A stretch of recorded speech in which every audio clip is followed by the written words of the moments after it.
Want to start this off? All right. We're good to go. All right.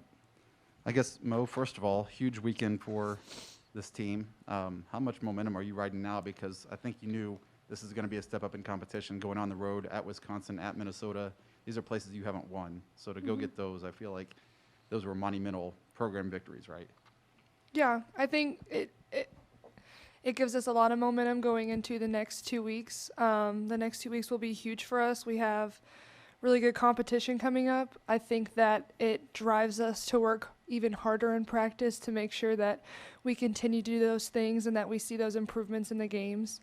And so the momentum is huge. I mean, the overall feeling is great. It's great for our program. I think that we knew that these 2 games would mean a lot for us this weekend for a lot of different reasons. I mean, to help us in the rankings, to win at Minnesota for the first time since 1998, for my class as far as me, JL Johnson, Emma, and Grace, because Haley, Jenna, and Caitlin have beat Minnesota. My class has now beat every team in the Big Ten since we've been here, which is really awesome. So I think it's huge. It's huge for our program and huge for the rest of the season. I know you were definitely far less than 100% when you played Michigan State, but was that a turning point match after you lost that match at home? Will you say it again, the first part, please? I know you were hurt and weren't 100% when you played Michigan State, but you were, involved. And, just losing that match, was that kind of a turning point? Because Dave, I think, said after that match, I'll let the players figure it out. And it seems like you have. Yeah, I mean, I think when you have a loss like that, despite Michigan State being a really good team and they played really well that night, we're not taking that away from them. But it is a punch in the gut, especially to lose at home. That's not a good feeling at all. And it motivated us to get some of these big wins that maybe some people thought that we couldn't do, but we knew we could do. And has started that streak of us just really not taking any game for granted, really making sure that, we have a lot of preparation going into each match and trying to outthink our opponent and play as hard as we can down the stretch. You said a couple weeks ago, you talked about Allie and just you kind of mentoring her. To see her have that moment yesterday, how special was that? That's a tough spot for anybody to go in, let alone a freshman who doesn't play a whole lot. Yeah, it was really special. I think I might have been the only person on the bench that was nervous when she initially got subbed in. I mean, not that I didn't think she could do it, but like you said, it's a really big moment for somebody, especially not only a freshman, but anybody coming off the bench. I mean, that's probably the first form of movement she had in about an hour, to say. But I think that's just how Allie is. She's a really big competitor. I don't think that she even blinked when her name was called and went in there and really helped us down the stretch. And I mean, it was special, especially we talked about, a couple weeks ago in the press conference that some people on the team don't get as much playing time as they would like, and that's college athletics. But when you see someone go in like that, no matter if it's my little sister or somebody else, and they shine in that moment, I mean, you're going to be happy for them. That's just the kind of culture that we have here. And so, but to make it family was really nice, and I think that hug at the end of the game really signified that. What was it like just growing up and you being the older sister and, she probably followed in your footsteps a lot. And even when you came to college, I'm sure there was dialogue back to how the match go, you can work on this, whatever it is. Just kind of talk about being the older sister and then the dynamic between you two. In my family, especially my immediate family, but I live around my dad's entire side of the family in our own little neighborhood. And so I think that, a lot of people say family is important to them, but it's a really big emphasis for me. I mean, it's everything that drives me. I mean, I just have an amazing family. And so for Allie and I, it's just a special bond. And we have an older sister as well who played volleyball. And so it kind of ties us all together. But especially with Allie and I talked about this a lot, but I do feel like a maternal feeling towards her. Just always being in that situation where I'm the senior and she's the freshman. I just take that role with a lot of significance. And, I mean, the volleyball part has always been more not necessarily having to tell each other things, like, pointing things out, but just trying to enjoy the moment with each other. I mean, I think that in high school athletics, for us playing for our high school and getting a chance to represent our community was huge, and doing that with her was awesome. And then being up here is something that, we'll continue, hopefully, a legacy for. I hope that maybe next year, she'll get to wear my number. And then for the past couple of years, there'll be a Hornung wearing number 10. And so I just think that her and I, it's a special bond. It's just family. It's hard. I mean, I love all my teammates, but when you get to play with your sister, it's really hard to put into words. It's just really special. So were you influential at all in her recruitment, other than maybe just telling her how the process worked? I mean, clearly you would like to play with her, but you want her to make her own decision as well.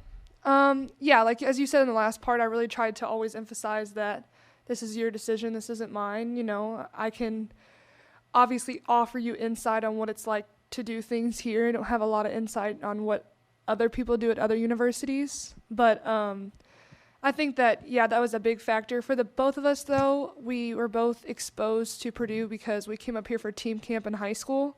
And so we got to know the university pretty well. We interacted with Dave, John, and Kat pretty well. As I've mentioned multiple times before, Kat actually is from my high school. My parents coached her in high school, so we know her pretty well. So that was a big part of it. But I tried to, lay off. You know, she was obviously a really great player. She's being recruited by a lot of good schools. But I think what drew us here is, like I said, that family thing and the fact that we have, Dave and John here who are brothers and Kat who acts like a sister. It's just something that's hard to ignore when you have that core that is going to stay in that family-like atmosphere. Well, what's taken this team to the next level here in the last week or two? You've played well all season, but to beat two top 10 teams on the road, that's an elite performance. What's changed or what's moved up the last couple of weeks?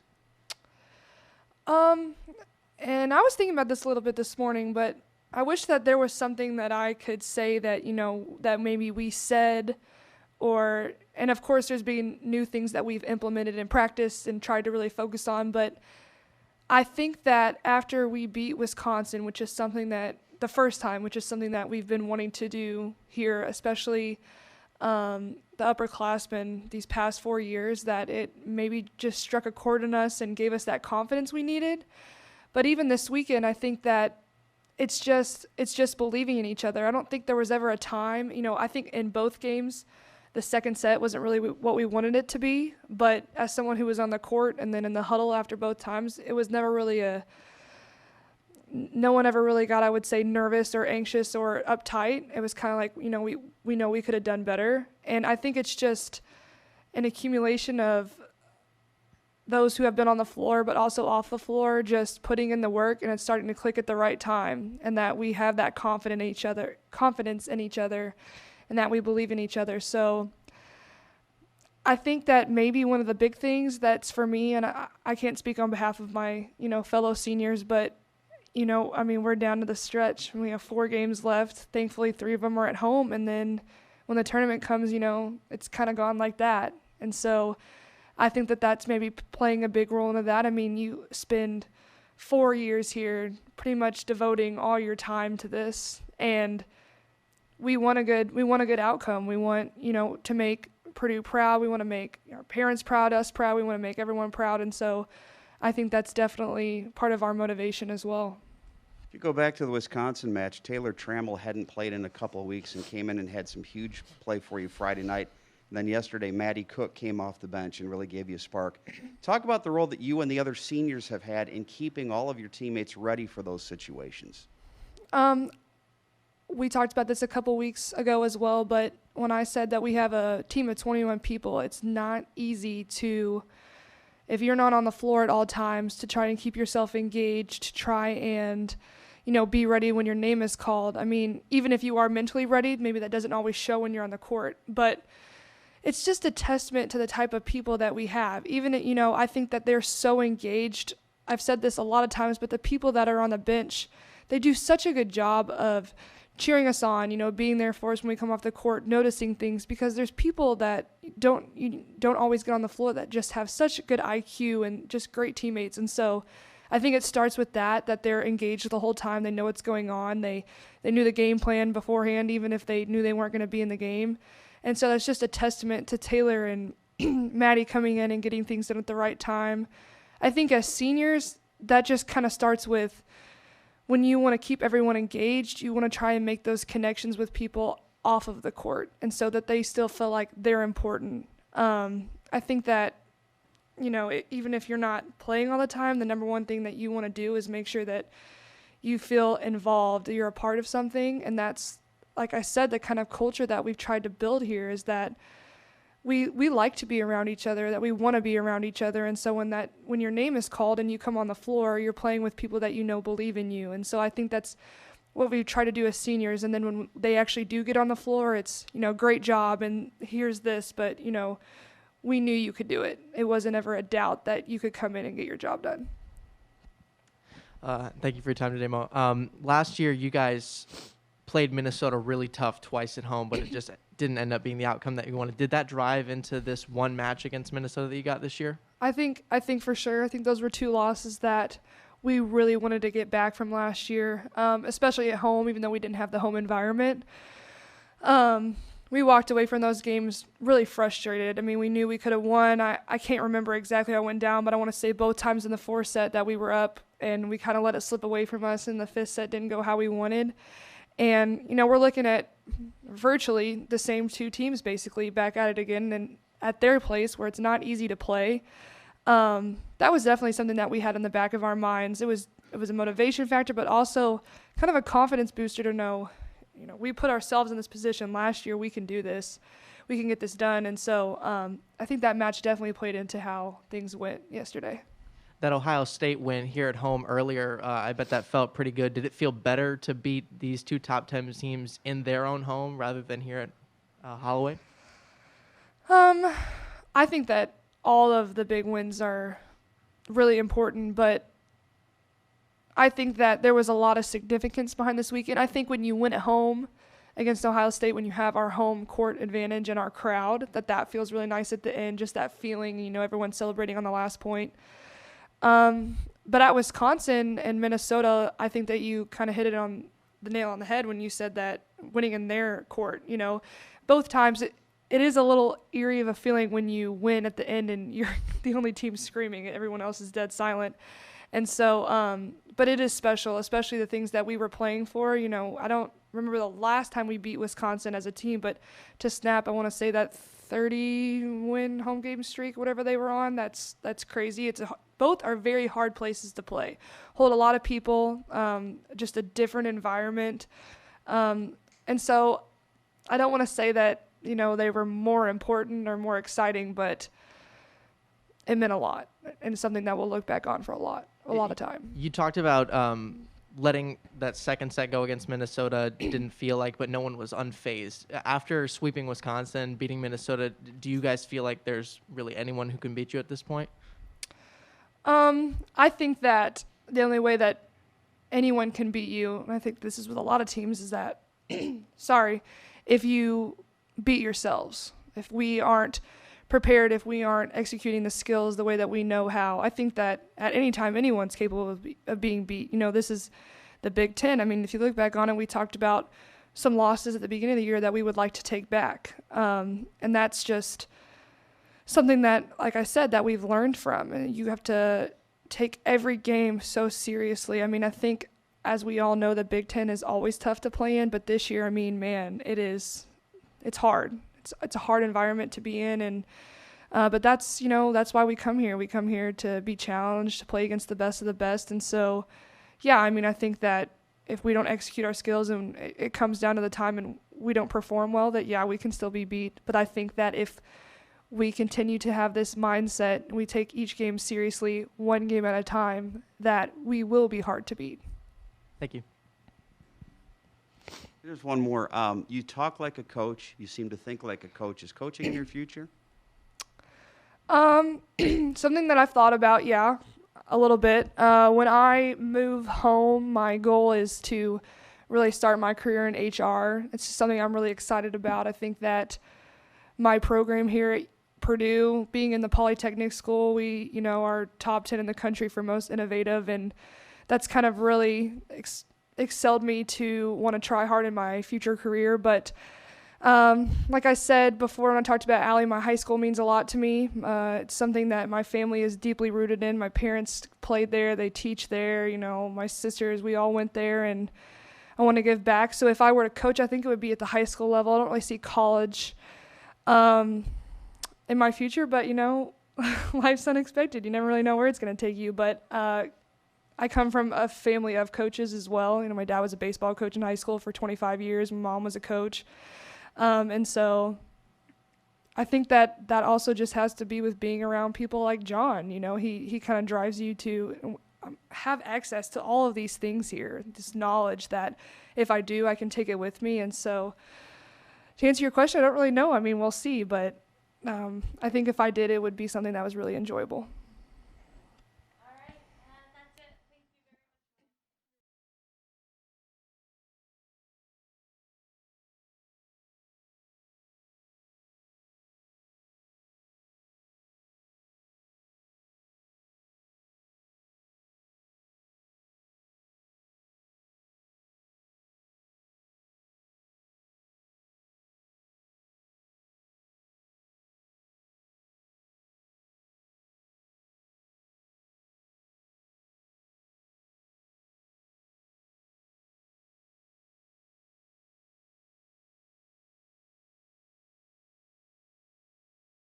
Do an opening statement from Dave, and then we'll go into questions. Dave, go ahead when you're ready. Okay, thanks, folks, for being here. Congratulations to our soccer team for gigantic double overtime win. Big win for the soccer program, and so happy for the women of our soccer team, and of course their coaching staff as well. And Katie Geralds, give her a shout out for being 2-0 right now with the first road win and home win of her career, and very, very happy for her. We're proud of our team. Had a good road swing up north and knocking off two really good volleyball teams in which we had to play really, really well and be dialed in every aspect to be able to win those. And so I'm happy about that. And we're going to, build on that this week and take the day off today, get some rest. Got back last night around midnight. Had to wait for our plane a little longer, but waiting for a plane after a nice win is a lot more enjoyable than waiting for a plane after a less than stellar performance. So it was all good. This week we have Michigan on Friday at home, and then go to Northwestern on Sunday. And those are two very dangerous volleyball teams, and we'll have to be just as prepared for them as anybody we've played this season, and hopefully that will be the case. And Michigan's very talented. They've been a great rival for Purdue in volleyball over the course of the time that I've been here, so we expect a great match on Friday. So, Sam, you got the mic? Obviously, if you would have lost either of those two matches, I don't think the season's over by any means. They probably were expected to win those, and you guys come away with 2 wins. But when you beat Wisconsin twice in a season, when you go to Minnesota and win, how much does that kind of, especially this late in the year, drive you towards the NCAA tournament where we can beat anybody in the country right now? Well, I think it does change the perspective of your team and your fans on what the expectations are. If we drop 1 or 2 to those 2 teams,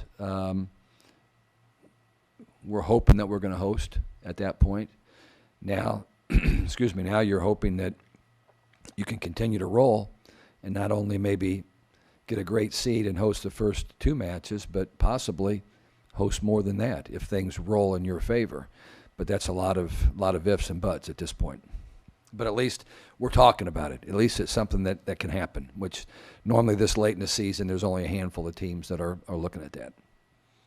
What was the reasoning for sending Allie in at the end of that Minnesota match? Obviously, it paid off, but just the belief in the kid that went in there and did it. Well, first of all, she's an unbelievable player. I feel bad that she hasn't gotten more playing time. She's just in a spot where she's behind 3 incredible ball control players, and her sister, and Jenna Otek, and Maddie Skimmerhorn. And we really felt like she would probably have more playing time this season, but those 3 have just been too good. And in our league, you don't get a chance to experiment a whole lot. But a lot of people didn't realize that, JL, besides taking one right between the eyes while she was blocking, landed on one of her teammates' feet,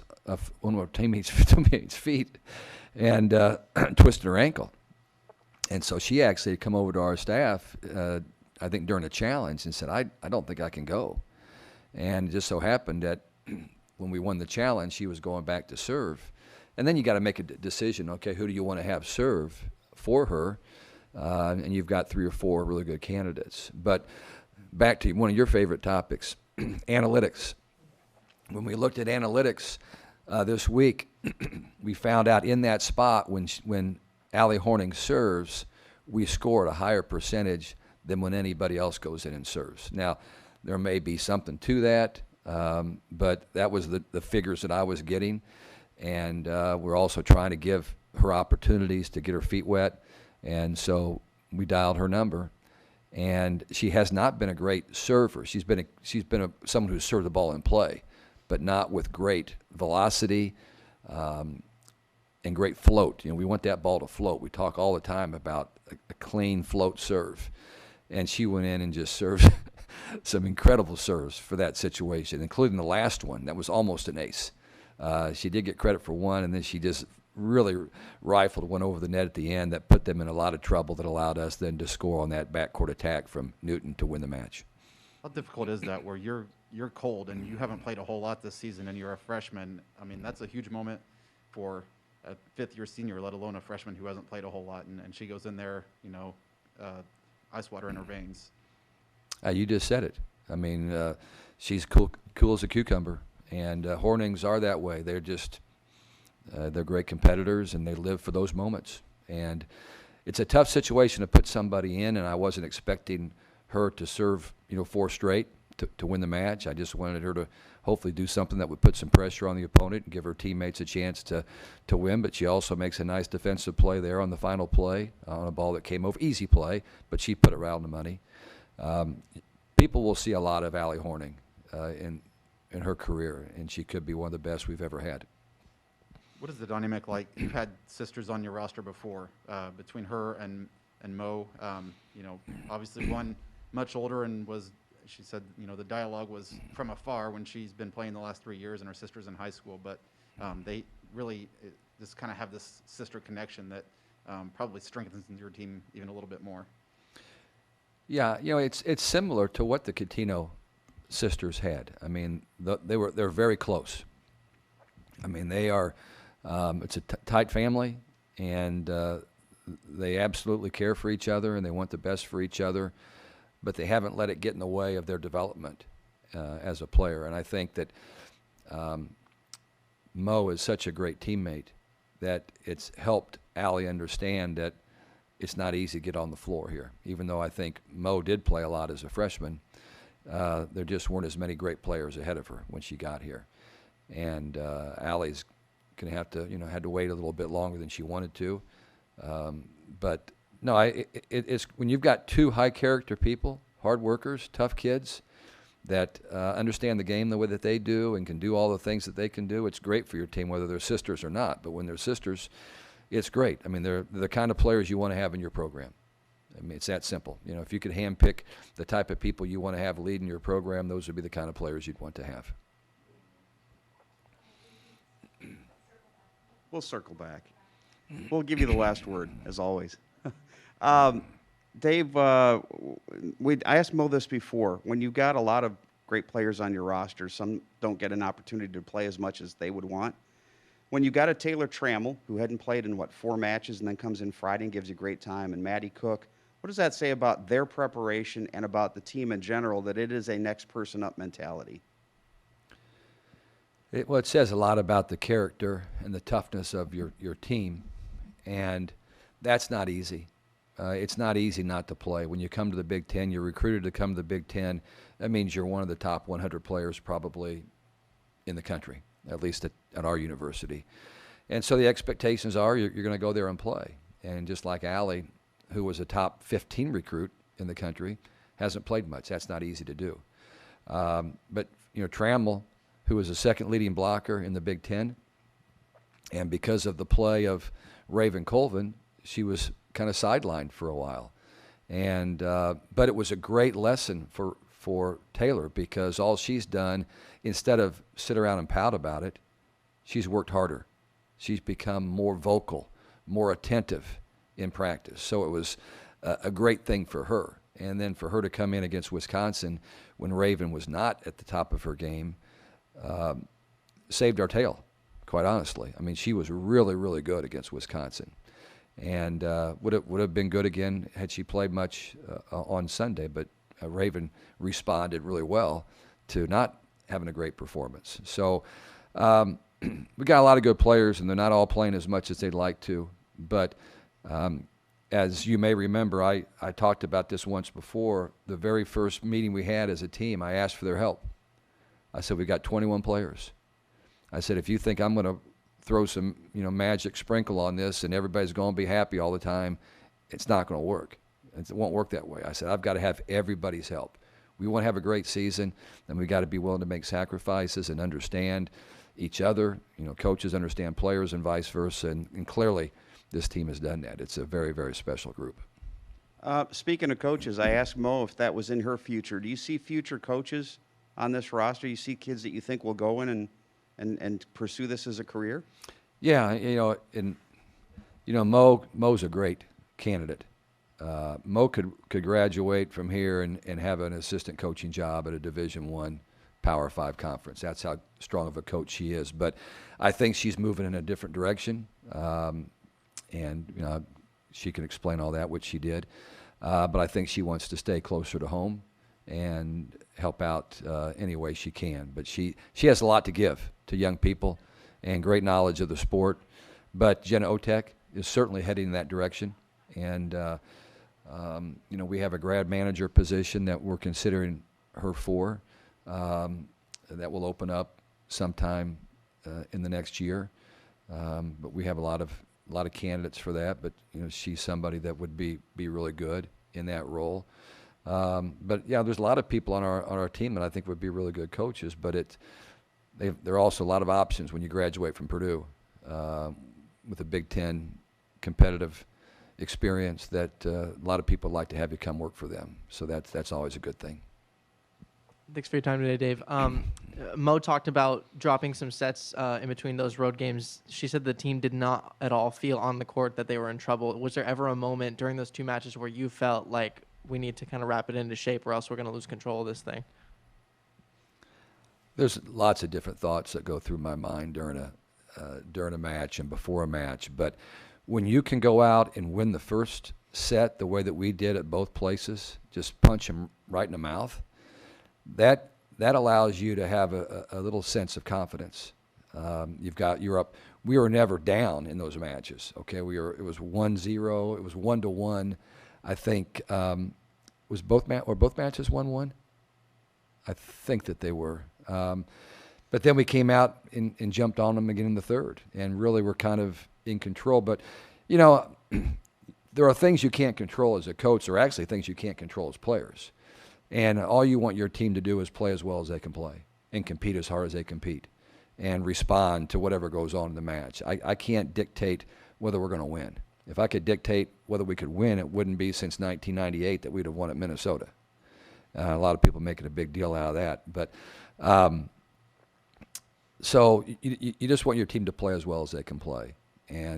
But I think we were dialed in pretty much all weekend, even though we didn't play well in that second set, and I saw a few flaws in our body language a little bit in the second set. That was the only indication that we weren't 100% dialed in to do our job. And what I've said before is I've never had a team that can stay with a game plan and adjust the plan on their own on the floor and see things the way that this team can. And a lot of that is because of the experience. It's a lot of veteran players on the floor. 2 top 10 road wins this late in the season is something that most teams dream about. Is there any worry about getting back to reality before you face Michigan on Friday? Well, I think we are in reality every day. We know Michigan's a really good team. And I told them in the locker room after the match that Michigan will give us everything and more than what we got this weekend, because that's what Michigan does when they play us. So we know that that's going to be a knockdown, drag-out affair with Michigan, even though it's at home. It will be a great contest.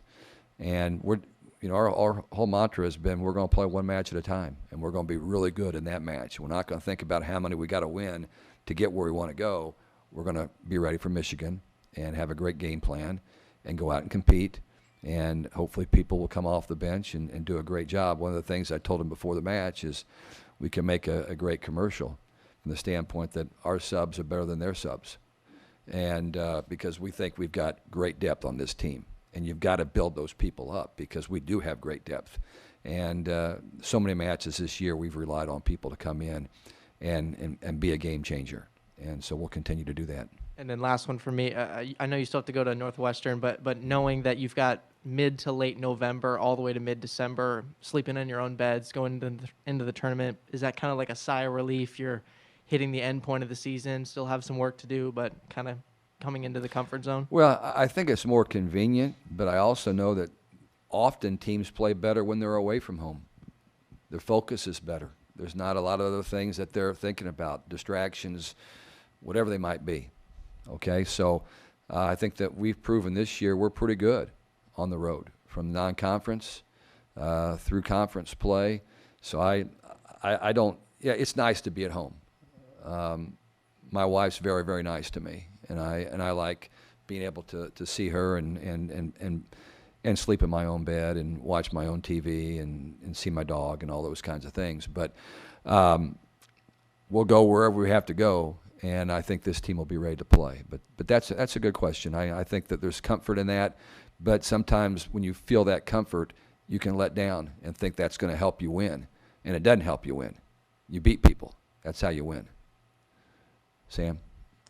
Last thing, you talk about the depth. You added 2 players for next year's roster last week with National Signing Day.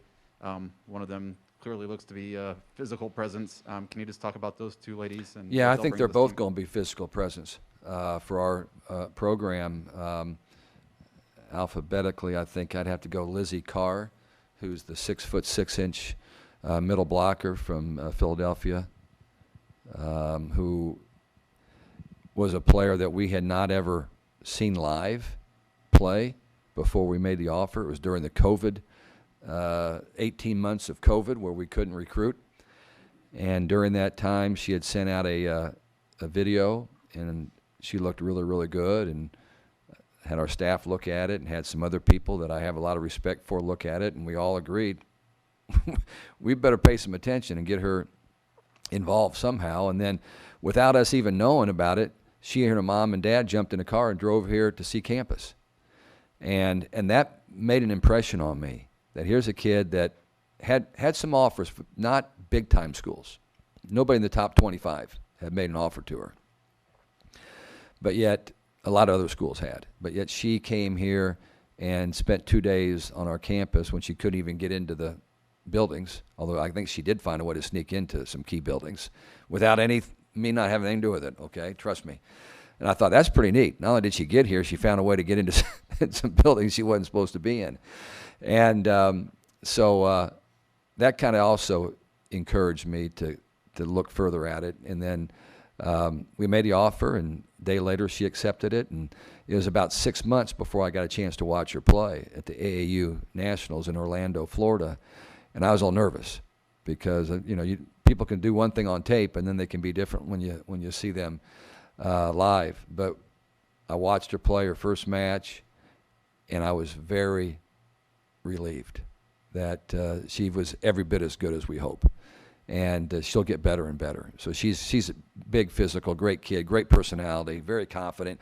A lot of times you get kids that are really tall, they don't have that great confidence, but she does. So she'll be a tremendous player for us. And then Brielle Warren is out of Houston, Texas, and very physical outside hitter, jumps really, really well, hits the ball very, very hard. Her dad is Ty Warren, that played defensive end for the Patriots, as did Roosevelt. So they played together, Roosevelt Colvin and Ty Warren, and that helped us, I think, get involved with her. And once she found out about Purdue and got to meet our players, she felt like this was going to be the ideal place for her to go to school. So it's a really small class with just 2 players for us, but they'll be impact players, and I think that they'll compete for time when they get here. All right, all set. Thank you, Dave. Thanks, guys. Appreciate it.